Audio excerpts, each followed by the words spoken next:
We're going. The 11th, 12th, I think. Go. Yo, what's going on? This is Duro the Third. Welcome to Duro3rd.com. Today is October the 11th, I think, and today is kind of a historic day, I guess. The rumor has it that this wall, this is the most famous wall that I've painted a lot of my murals on, is getting painted over. So this is probably going to be the last time ever on video you get to see this wall. So I guess I would explain some of the history of this so you can see it on my website. This mural right here is called Superheroes. I painted this mural about 5 years ago, I think, with my man Jazzy, who's visiting from Switzerland, a really good friend of mine. And the whole theme was to do comic book heroes, you know, so I did myself as Punisher. I was a lot fatter back then, and I had hair and shit, it was funny. Jazzy's Batman, and there's Case. Let's walk down here.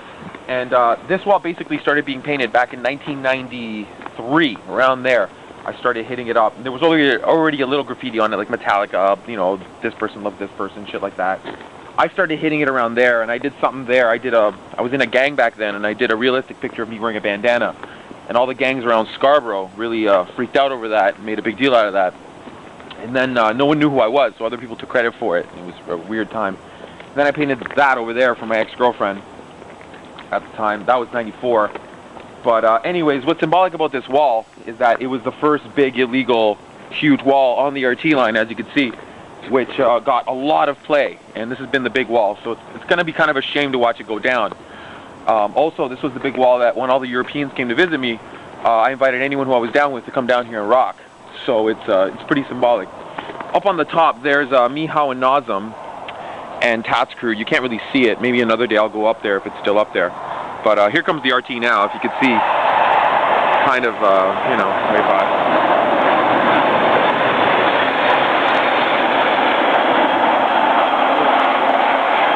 So this is the RT line. This is basically where my entire career spawned from. Farther down there are a couple other murals that, if anyone knows my career, knows it. The one I did with Lumit, the Seven Dwarves, the Playboy production, and a couple other ones. But this is pretty much the center, you know? Pardon? Word up to the Playboy production. Word up to the Playboy production, yeah. And so let's come down here, and I'm going to show you some more. Now, just to show you guys the size of this wall, it's approximately 20 feet tall. It's cinder block, which is my favorite type to paint because what you can do is you can measure. And as I like to do mathematically when I paint a wall, I'm horrible at math, but I'm really good at sizing up things on a wall. So I'm always used to cinder blocks, which is always a lot cooler to measure things up. There's an old mural with me and Dice.